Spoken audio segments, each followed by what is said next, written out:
Втор час од отвореното студио.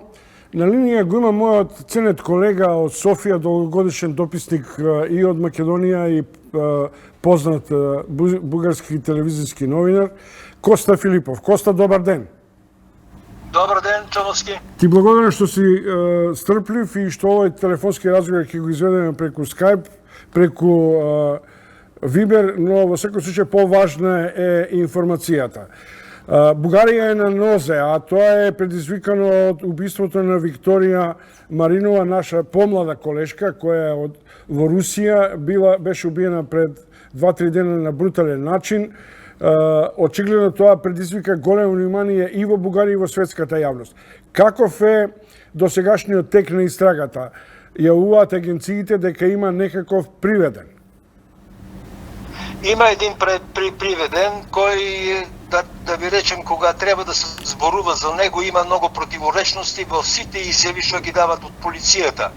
Прво рекao дека е некој ром од Русе кој имал молдавски пасош. Сега последната версија што ја пушти полицијата е дека е некој украинец од Украина, маж, кој има романски пасош од Романија. Но сите извештаи од полицијата велат дека тоа е некоја профилактична, само за профилактика некој разговор, се уште за него не се зборува като да речеме некој што е заподозрен за убиството на Викторија Маринова. В секој случај, екипата што е во Русе се раководи од министерот за внатрешни работи. Таму има и тројца јавни обвинители од Врховното јавно обвинителство на Бугарија. Целата полиција е на нозе, како што рече ти, а и јавноста во Бугарија е на нозе, бидејќи убиството е грозоморно и станува збор за новинарка. Еден е аспектот на чинот на ликвидацијите на убиството со разните сомневања дека се работи за психопат, очигледно и за брутално убиство. Но многу е поважно тоа што младата Викторија Маринова е еден од онаа нова генерација на новинари и истражувачи во Русе, која се занимавала меѓу другото или работи на прибирање на докази за така наречените проневери или злоупотреби за дел од парите од европските фондови. Инаку Русија е познат аграрен и земјоделски крај, каде што почнува имплементацијата на значаен дел од аграрните фондови во Европската унија. Што уште се крие зад оваа мистерија? Сега да ви речем тоа е една од версиите по што се работи, дека Викторија Маринова е припремила репортажа за некои злоупотреби со финансиски средства кои доаѓаат од Европската унија. Станува збор за градежната фирма GP Group, за која се зборува дека има таква пракса да злоупотреба европските фондове. И мислам дека и за тоа главниот обвинител на Бугарија Сотир Цацаров и министерот за внатрешни работи Марин Младенов отпатува за Русе вчера, за да кажат дека една голяма сума пари од 14 милиона евро која доаѓа од Брисел за фирмата GP Group е сопрена да стигне до фирмата, бидејќи се гледат сите документи на фирмата, бидејќи има сигнал за злоупотреби со европски фондови. И за младата Викторија Маринова, како што ти рече дека е од новата генерација бугарски новинари, она е само на 30 години, е припремала, но не е се уште имитувала овој репортаж за злоупотреби со пари од Европската унија. Но се е спремала се да имитува таква репортажа. Факт е дека и министерот за полиција е таму и државниот обвинител, што само по себе зборува за ехото во јавноста и за обемот на сомневањата. Меѓутоа, сакам, колега Филипова, те прашам, по подолго време и оние престрелки пред едно 4-5 години со познати бизнисмени и ликвидации и така натаму, Бугарија релативно беше стабилизирана. Дали ова сигнал во која подземјето па и бизнис елитите не може да трпат истражување за потеклото на нивните бизниси и пари? Има такво нешто, Чомовски. Ми се чини дека последните година и половина, па да речем и последните 3-4 месеци, јавно се зборува се повеќе и повеќе за злоупотреба со европските фондови.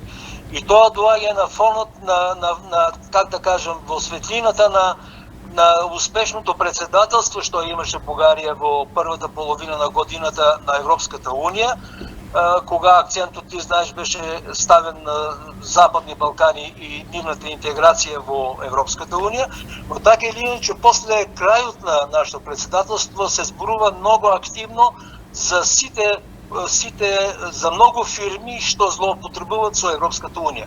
Тоа доаѓа и по некоја иницијатива и на самата администрација од Брисел, бидејќи има се повеќе и повеќе сигнали. И сигналите доаѓаат, тоа треба да се каже за чест на нашата новинарска професија, дека доаѓаат од новинари кои се готови да си турат и главата, што се вика, во торбата, за да покажат на јавноста дека многу од така наречените олигарси во Бугарија,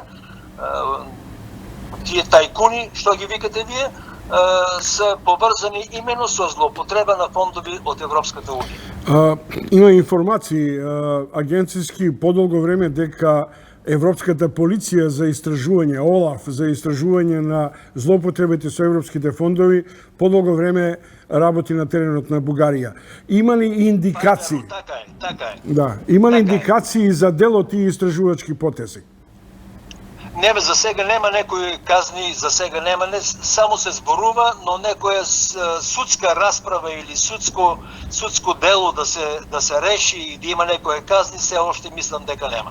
Коста Филипов, ти посакувам пријатно попладне во Софија. Поштувани гледачи, тоа беше истакнатиот новинар, телевизиски новинар, мојот колега Коста Филипов, со кого постојано имаме контакти. Уште еднаш ти благодарам. А сега, поштувани гледачи, ви предлагам да го видите сюжетот на оваа афера низ анализата и прегледот што е подготвен во дескот на телевизија 1. Бугарската полиција приведе осомничен во врска со убиството на новинарката Викторија Маринова, јави Ројтерс, повикувајќи се на извори од владата блиски до истрагата. Целото МВР е ангажирано за расветлување на случајот, информираше Бугарската национална телевизија БНТ. Како верзија на случај настан извршен од лица со психички проблеми и со нагласен полов нагон, но не исклучуваме и верзијата за планиран напад од лице со личен мотив. Не исклучуваме ниедна верзија. Напредокот од вчера е поврзан со ДНК и други експертизи. Да бидеме внимателни во оваа фаза, не затоа што немам што да ви кажам, туку зашто секој непланиран збор може да им наштети на луѓето што стојат зад нас. И Бугарското национално радио јави дека жител на Романија со молдавски пасош е уапсен во врска со бруталното убиство и силување на новинарката. Синоќа и денеска стотици граѓани протестираа поради убиството, корупцијата и недостатокот од слободен печатот во Бугарија. Постојано зборував дека Бугарија не е Русија, дека овде не се убиваат новинари. Да, ги замолчувавме, но ете дојде и тоа. За корупцијата в страната. Беше лесна жртва затоа што не беше позната истражувачка новинарка. Сега за секогаш ќе ни остане сомнежот околу мотивите. Во меѓувреме, бугарското обвинителство покрена истрага против ГП Груп, градежна компанија која наводно злоупотребувала европски фондови и на која во моментов и се замрзнати 14 милиони евра имот. Фирмата била тема на емисијата што ја водела Маринова минатиот месец. Телото на новинарката беше најдено во саботата во Русе, на североистокот на Бугарија, во близина на Дунав. Регионалниот обвинител информираше дека претрпела удари по главата и била задавена, а на местото на убиството недостасувале низиниот мобилен, клучевите од автомобилот, очилата и дел од облеката. Поштовани гледачи, тоа беше прегледот на информациите најнови околу скандалозното убиство и текот на истрагата за пронаоѓањето на можните обвинители пред се мотивот на младата бугарска новинарка од истражувачките ешалони, тоа е Викторија Маринова, која имала своје телевизиско шоу во Русија. Се враќаме дома со не помалку скандалозниот обид за државен институционален пуч со влезот на толпа луѓе и пред се дел од подземјето во собранието. Студењето продолжува. Во овој момент ми се чини дека има навестување за соеден шок пресврт, дека наводно еден од сведоците тврди дека еден од пратениците кој е отворил вратата побарал и им остварил контакти со дел од демонстрантите кои ги принудувал што побрзо да влезе. Што во момент, Игор, се случува во судницата?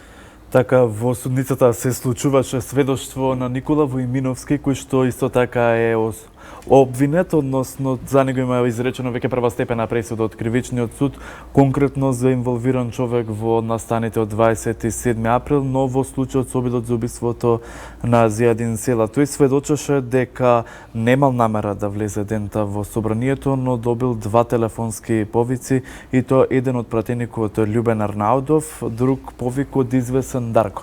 Љубен Арнаудов на него му рекол или мислел дека на одредени лица сакал да му упати на некаков начин своевидна порака во која што вели, цитирам: "Каде сте, што правите, ајде влегувајте." По ваквата порака Војминовски прво ја игнорирал според неговото сведоштво, па после нели го споменав известниот Дарко, веднаш се вратил во собранието, го барал Арнаудов, го видел Сашо Василевски, пратеникот кој што заедно со Крсто Муковски, тие се двајцата пратеници кои според обвинението ги отвориле портите, односно гредите, Василевски го упатил кон Арнаудов и не му давал одредени насоки што да прави, туку само го упатил во еден правец каде што според сведоштвото на Војминовски се наоѓале полициски службеници кои тој тврдеше дека според неговите видувања се поранешни припадници или припадници актуелни на поранешниот премиер Никола Груевски.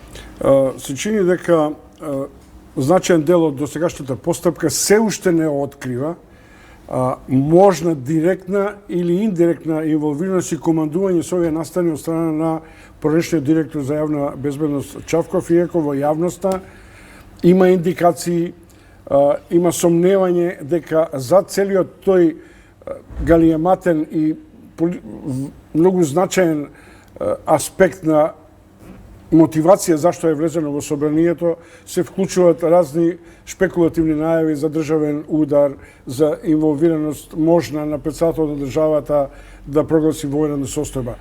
Дали има во досегашниот тек искази кои насочуваат во правец на директна инволвираност на Чавков во овој случај?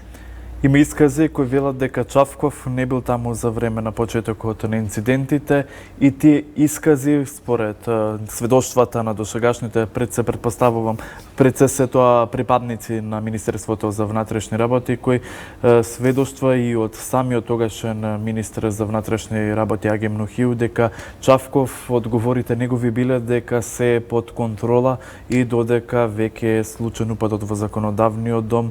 Чавков, иако е шеф на оперативниот штаб, кодиран полициска акција, платформа конкретно за протестите од иницијативата за заедничка Македонија, не е во штабот до 20 часот кога веќе се случен насилниот упад во законодавниот дом. Тоа што го спомена Чомти за државниот врв да прогласи вонредна состојба, тоа исто така денеска произлезе и од сведоштвото на Војминовски, кој рече дека при одредени контакти со Љубен Арнаудов, и тука го спомена сведокот поранешниот министер, веројатно јавноста се сеќава на еднодневниот министер Оливен Андонов, во нивна непосредна комуникација се барало начин како да се запрат моментите во собранието. Претпоставувам мислејќи на спречување на конститутивна седница и избор на нов собраниски спикер во законодавниот дом. Моментот беше дека испланирале веќе, значи сценаријето било планирано да бидат отворени портите според сведоштвото на Војминовски, но и втор план било да се прогласи вонредна состојба и да се апсат некои лица како што сведочеше Војминовски.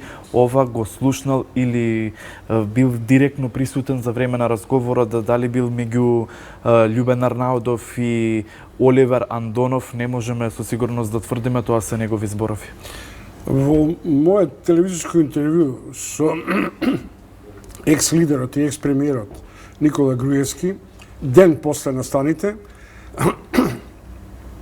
успеав да изнудам од Груевски изјава веднаш по враќањето од Виена, дали како контактирал со Чавков и зошто тој имал право да контактира од позиција на екс-лидер со тогашниот директор за јавна безбедност, а зошто Чавков не бил достапен за своите соработници во целата оваа игра на симулиран очигледно државен удар.